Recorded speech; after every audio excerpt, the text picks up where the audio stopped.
The global electric guitar market, an industry valued in the billions of dollars, operates on what seems to defy what we generally think about technological progress and consumer choice.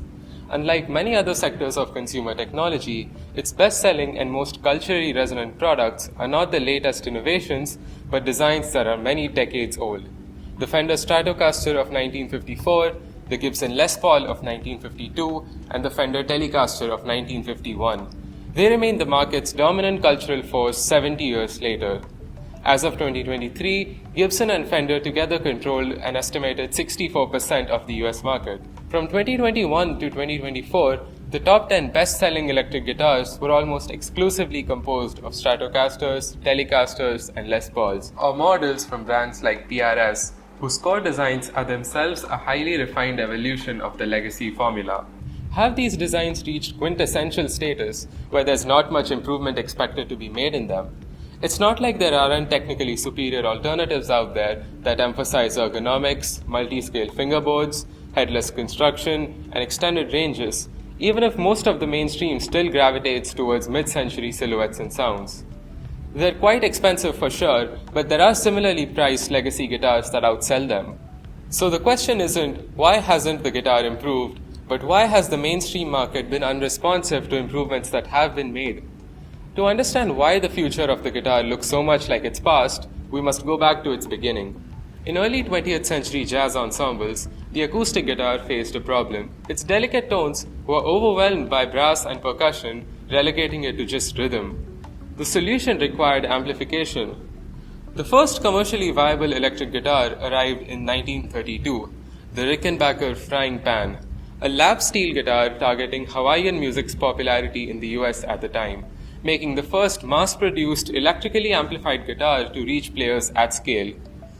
But the breakthrough for a standard Spanish-style electric guitar came in 1936 with Gibson's ES-150, whose amplified archtop format made lead guitar lines audible in big band contexts.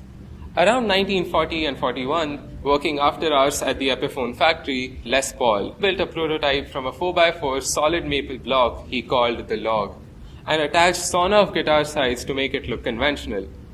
The solid core eliminated feedback and drastically increased sustain, but Gibson initially rejected it before revisiting the concept in the early 1950s. Elsewhere, Leo Fender, a radio repairman with no formal musical training, was independently arriving at a similar solid body idea, culminating in 1950s broadcaster that became the Telecaster the year after. Where traditional guitars featured complex, labor-intensive glued-in necks, Fender used a bolt-on neck, simplifying manufacturing, enabling serviceability, and creating modularity that would define the instrument's aftermarket ecosystem. Electronics were pre-wired onto a pickguard for quick assembly, and readily available tools like ash and alder were used as slab bodies to keep costs down and durability up.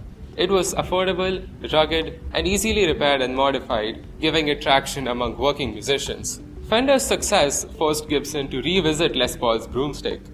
In 1952, they released the Gibson Les Paul model as a premium set-neck instrument with a mahogany body and carved maple top, while the humbucking pickup that later defined the line's thick, noise-cancelling tone arrived several years later afterward in 1957 through the BAF design. Fender's focus on pragmatism and Gibson's on craftsmanship enabled the two fundamental poles that still largely define the market. Musicians learned on them, technicians knew how to repair them, and an entire industry grew to support them.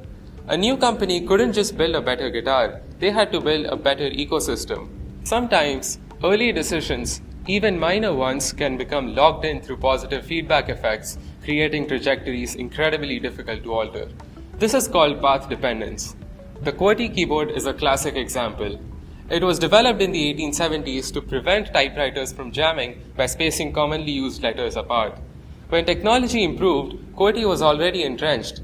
There are alternative layouts that are touted to be more efficient, like Dvorak, but they can't gain traction.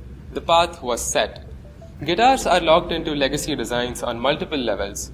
Consumers are used to classic models like the Telecaster, Stratocaster, Les Paul, etc., their look, their sound, the iconic players, which create inertia to switch. Both Fender and Gibson have developed a pricing ladder that provides an on-ramp for new players and an upgrade path within their respective ecosystems, all centered around their core body shapes. Fender utilizes its Squire brand for the entry-level market. A consumer can then progress through a series of increasingly premium lines with the custom shop instruments costing thousands of dollars. Gibson employs a parallel strategy with its Epiphone brand. This vertical integration makes it difficult for competitors to challenge them at any single price point, as they offer their iconic and culturally resonant designs across the entire price spectrum. Now, it's not like they've never innovated or tried something different. Gibson's 1958 Modernistic series, the Angular Flying V and Explorer, sold poorly initially and were discontinued, only to return later as taste shifted with heavier music. Fender's Jazzmaster and Jaguar also launched to limited mass success initially, before being embraced by alternative and indie scenes later as a counterpoint to mainstream choices. The lesson here is that radical design change was a high-risk, low-reward proposition. Described by Fender's CMO as innovating within the golden handcuffs, the evolution of the American Professional Series exemplifies this. Each update introduces improvements for players like newer pickups, enhanced electronics, without altering the fundamental identity of the instrument. In a study analyzing the purchase intentions of over 400 electric guitar enthusiasts, of the variables tested, the two factors that overwhelmingly mattered were brand and heritage value. In Don Norman's three levels of design, this purchase operates primarily at the reflective level. Buying a Strat or Les Paul means buying into cultural legacy, connecting to artists like David Gilmour or Slash. At the visceral level, the iconic curves or the sunburst finish trigger desire. The behavioral level, which is considering playability, tone, ergonomics, they again tie back to visceral and reflective levels. Les Paul said that he realized people listen with their eyes.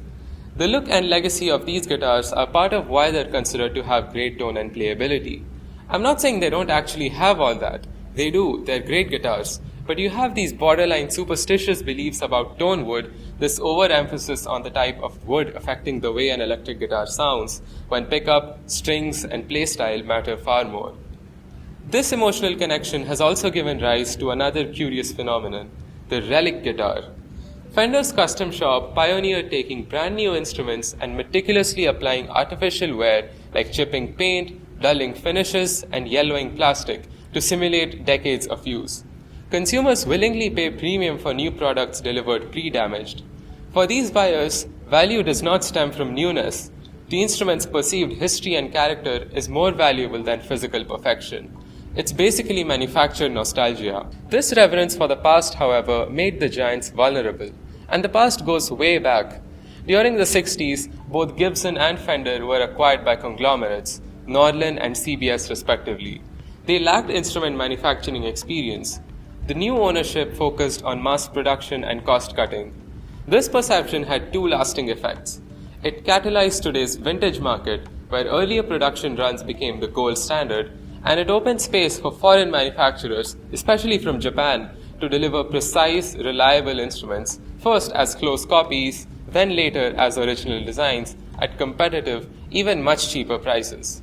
In 1977, Gibson's parent Norlin sued Ibanez's US distributor over their design. The matter was settled, but it accelerated Ibanez's shift from just cloning to distinctive designs and features, which set up the brand's later success in high-performing categories. By the 1980s, metal and virtuoso rock demanded specialized features: thin flat necks, 24-fret access, stable locking tremolos, and high-output pickups. Japanese and boutique manufacturers filled the void faster than the legacy brands, with models like Steve Vai's Gem defining the Super Strat archetype as a segment rather than replacing the mid-century icons. More recently, the ergonomic segment has emerged, led by brands that rethink the instruments from first principles, prioritizing human factors. Strandberg Guitars was created to solve the physical problems of player fatigue and repetitive strain injury. The trapezoidal neck profile is designed to encourage a straighter wrist angle. The headless construction removes mass from the headstock to create a more balanced and lighter instrument, and many feature multi-scale fingerboards for more even string tension. Similarly, a Bassi Guitars focuses on specific ergonomic challenges of extended range guitars with unique body shapes and asymmetrical neck profiles. These brands serve a highly technical niche of musicians who demand peak performance and are willing to embrace a radical aesthetic to achieve it. Innovation succeeds by solving genuine problems, not by novelty for its own sake, and failed attempts tend to share patterns: unclear user benefit, poor execution, or a mismatch between the concept and the audience's needs. The Gibson Firebird X's public destruction still stands as a cautionary example of misaligned innovation in a heritage-driven category. A modern Strandberg, regardless of technical sophistication, cannot instantly compete with 70 years of accumulated cultural weight of a Telecaster. But it can thrive as a specialized tool and as a signal of innovation that occasionally migrates into the mainstream when it solves a real problem for many players and presents it at an affordable price. For example, Floyd Rose bridges began as a specialist solution for extreme vibrato stability among shred and metal players in the 70s and 80s, then spread widely because they reliably kept guitars in tune under heavy use. Still, heritage only wins when earned through quality and adaptation, not merely claimed.